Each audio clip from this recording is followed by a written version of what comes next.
अस्सलाम वालेकुम everyone. I hope आप सब ठीक ठाक होंगे। मैं भी अल्हम्दुलिल्लाह बिल्कुल ठीक ठाक हूँ। और आज जो है ना, मैंने ब्लॉग बड़े दिनों के बाद स्टार्ट किया है।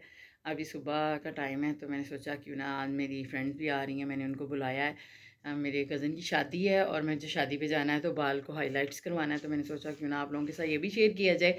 और अभी मैं जा रही हूँ वॉक पे, फिर वॉक से वापस आके आप लोगों से मिलती हूँ, क्योंकि आज कुकिंग शुकिंग भी करनी है, क्योंकि लंच मेरे घर ही उन्होंने करना है। तो बाकी जो भी मेरे आज डे में रूटीन होगी मैं आप लोगों के साथ शेयर करूँगी। ये जी, हम सुबह-सुबह मॉर्निंग वॉक पे मैं और मेरे हस्बैंड हम दोनों जाते हैं। वहाँ कुछ लोग एक्सरसाइज भी कर रहे होते हैं, इस तरह ग्रुप्स बनाए होते हैं। और वापस आके मैंने कुकिंग की और तकरीबन 1:30 के करीब मेरी फ्रेंड्स आई हैं। मैंने कहा सबसे पहले आप लोग खाना खाएँ। और फिर जो काम किया था तो मैंने हाइलाइट्स तो नहीं करवाए, मैंने वन शेड कलर करवाया था, मैंने फिर ये वाला कलर करवाया है। और ये इसकी फाइनल लुक थी। वो लोग शाम को गए हैं तो मैं बाज़ार निकल गई हूँ, क्योंकि मेरे हस्बैंड ने भी मेरे साथ शादी पे जाना था, तो मैंने उनके लिए कुछ जैकेट्स वगैरह लेनी थी, सर्दी काफ़ी हो गई है। तो वैसे भी हम लोगों ने गांव वाली साइड पे जाना था और वहाँ सर्दी ज़्यादा है, तो बड़ा चक्कर लगा के फाइनली एक नया मॉल बना था, वहाँ से हम लोगों ने जैकेट्स और पैंट्स वगैरह लिए और फिर हम लोगों ने सर्दी की वजह से सूट भी है। और फिर मेरी अम्मी के घर जाना था, क्योंकि टेलर जो थे जो था उसने कपड़े नहीं हमें दिए थे शादी पे जो हमने पहने थे। उसने कपड़े दिए और एक दुपट्टे को पिको ही नहीं की। रात को तकरीबन 10 साढ़े 10 बजे के करीब हम लोग जब निकले हैं तो दुकानें सारी बंद थी, सिर्फ ये एक ही खुली थी जिससे हमने पिको करवाई है। ये मेरी पैकिंग। और नेक्स्ट मॉर्निंग ये हम लोग निकल गए हैं। और नेक्स्ट मॉर्निंग मेरे देवर ने मुझे मतलब बस स्टॉप पे, यानी स्टेशन स्टेशन नहीं कहते, क्या कहते हैं, लारी अड्डे पे मुझे छोड़ा था। और ये मैं उसी की गाड़ी में बैठ के उसके साथ जा रही हूँ। उन्होंने कहा था कि मैं आपको छोड़ दूँगा। फिर 11:15 बजे की मतलब बस थी, तो ये मैं बैठ गई हूँ उसमें, बाकियों का वेट कर रही हूँ। और यहाँ जैसे ही हम वहाँ से उतरे हैं, जो जिसकी शादी में हमने जाना था ये वो दूल्हा है, और वो हमें लेने आया हुआ था।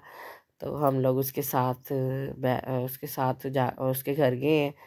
तो घर में जाके हम लोगों ने सिर्फ खाना शाना ही खाया, और शाम में मेहंदी का फंक्शन था, तो प्राइवेसी की वजह से मैंने वो सारा फंक्शन नहीं मतलब आप लोगों को दिखा सकी। यहाँ ये मीठी टिक्कियाँ बनती हैं। ये हमारे में ना एक समझ ले रस्म है कि मेहंदी वाले दिन ये मीठी टिक्कियाँ बनाई जाती हैं। और हम लोगों ने भी साथ में मिल के इनके आंटियों के, जो आंटियाँ हमारी लगी हुई थी, उनके साथ मिल के बनाई हैं। और यहाँ ये फ्राई हो रही हैं, ये बड़े मज़े की बनी थी। देखने में नहीं लग रहा था कि इतनी मज़े की होंगी, ये गुड़ वाली होती हैं और बड़े मज़े की थी ये टिक्कियाँ। हम लोगों ने ये टिक्कियाँ भी खाई। और शाम में जो है मेहंदी का इवेंट था, उसमें ये देखें कितनी अच्छी लाइटिंग उन्होंने घर को करवाई हुई थी। तो लाइटिंग का काम भी मेरे कज़न का था, तो उसने सब मतलब लाइटिंग उसी ने की थी, बड़ी ज़बरदस्त लाइटिंग थी। तो मैंने सोचा आप लोगों के साथ शेयर किया जाए। लोगों को तो नहीं शेयर कर सकती, लेकिन ये चीज़ तो शेयर करती हूँ। तो गांव की शादी का भी अपना ही मज़ा है।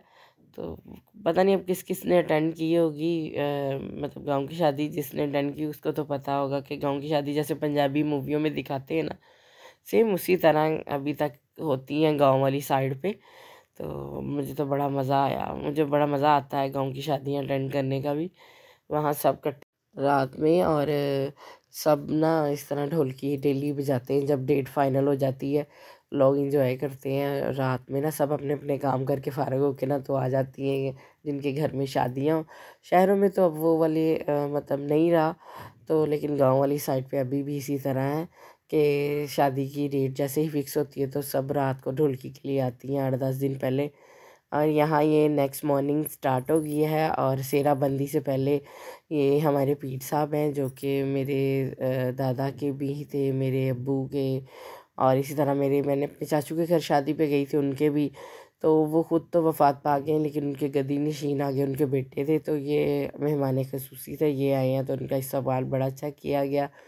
और ये सेरा बंदी है, ये मेरे सेरम बंदी ये होने के बाद ना हम लोग चले गए ये मेरे फूफो के गार्डन में ना, मतलब अमरूद और ऑरेंज इसके ना लगे हुए थे पौधे, और हम लोगों ने ये खाए भी हैं। और वहाँ वो रोटियां भी बना रही थी, बैठी तवी एक लगती है, उस पर रेड कलर का अमरूद था, बड़े मज़े के। हम लोग बारात के साथ वापिस नहीं गए थे, हम लोगों ने कहा था हम गांव में रह के एंजॉय करेंगे, वापस लाहौर में आना फिर जाना तो फिर तबीयत ख़राब हो जाए, इससे बेहतर है कि यहाँ रह के एंजॉय किया जाए और बारात का वेट किया जाए। हम लोगों ने पीछे से ये फूफू के घर गए और बड़ा एंजॉय किया। हमारे नंदियाल का घर भी कुछ डिस्टेंस पे था हमारे ददियाल के घर से, तो फिर हम लोगों ने सोचा कि वहाँ जाया जाए। वहाँ हमारे मामूज़ाद जो जितनी कज़न्स हैं तो वो उनसे मिला जाए। तो हमें अपने बचपन की कुछ यादें भी ताज़ी करनी थी, तो हम लोगों ने सोचा क्यों ना जाया जाए, एक दिन उधर रहा जाए, तो इस तरह बारात वापस भी आ जाएगी और नेक्स्ट डे हम वलीमा अटेंड कर लेंगे। और वहाँ जाके हमने मामू के घर गए और चाय शाय पी के तो निकल आए हैं कि हमें नाना अबू की जहाँ ज़मीनें थी वहाँ ना एक डेरा टाइप बना होता था, जहाँ हम बचपन में जाया करती थी और बड़ा मज़ा करते थे। ये सारे खेत हमारे कज़न था, वो तो अब वो बाहर के मुल्क है, चला गया। वो ना मतलब पाकिस्तान में नहीं था जिस टाइम पे हम ये इधर गए थे, गांव में नहीं मौजूद था वो। हम बचपन में जब इकट्ठा खेला करते थे ना, तो वो हमें यहाँ डॉगी जो होते थे उनसे डराया करता था। वो कहता था मुझे नहीं ये कुछ कहते, बाद में वो पत्थर मारता था तो वो हमारे पीछे लग जाते थे, हम फिर छुपते फिरते थे और ख़ुद वो उसको पत्थर मार के खुद पहले छुप जाता होता था। तो बड़ा मज़ा आता था। ये बचपन की इतनी खूबसूरत यादें हैं ना, जब भी हम यहाँ जाएँ मैं यहाँ ज़रूर जा के आती हूँ। ये नाना का इस जगह पे डेरा होता था और वहाँ उन्होंने कोई भैंसें बकरियाँ और डेरे पे अमरूद आम केला और कुरबानियाँ आड़ू इस तरह के पौधे लगे होते थे, बड़ा मज़ा आता था। और हम लोग उनके पत्तों से भी खेला करते थे और वहाँ से फ्रूट भी उतार के खाया करते थे। ये मेरा भतीजा भी हमारे साथ था, भांजा भी।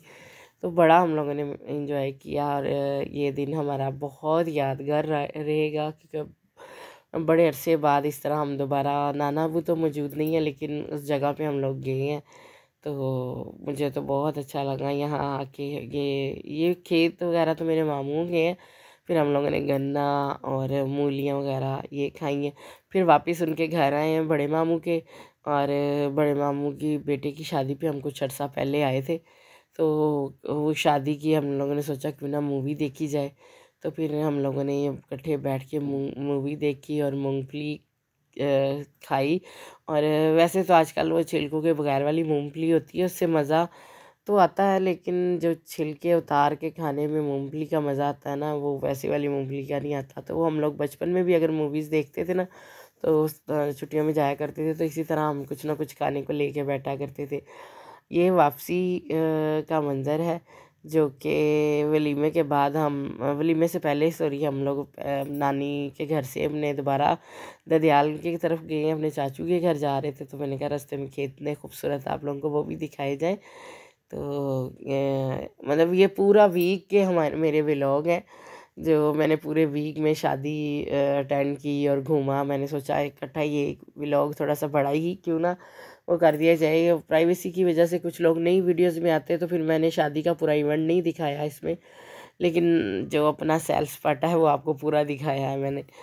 तो बड़ा मज़ा आया मुझे, तो इतना मतलब अच्छा लगा। फिर ददियाल आके तो मैंने सोचा क्यों ना ददियाल वाला गांव भी आप लोगों को दिखाया जाए। नंदियाल वाला तो मैंने दिखा दिया है। तो ये ददियाल वाला मेरा गांव था, यहाँ मेरे चाचू की ज़मीनें थी, तो फिर हम लोग वहाँ गए हैं। तो ये तकरीबन दोपहर का टाइम था, लेकिन सर्दी की वजह से ना धुंध थी दोपहर में भी ना, तो बड़ा मज़ा आया। यहाँ भी हम लोग घूमे, फिर जिन जिन रिलेटिव्स के घर हम लोगों ने मिलने जाना था उनके घर गए मिले। तो हमारी वलीमे के बाद अगले दिन की वापसी थी, तो फिर हम इस तरह सबसे मिल के वलीमा अटेंड करके फिर शाम में नहीं तकरीबन रात के टाइम हम लोग वापस आए हैं। ये हमारे वापसी का सारा सफ़र है। यहाँ ही मेरा व्लॉग ख़त्म होता है। आपके जी दुआ में याद रखिएगा। अल्लाह हाफिज़।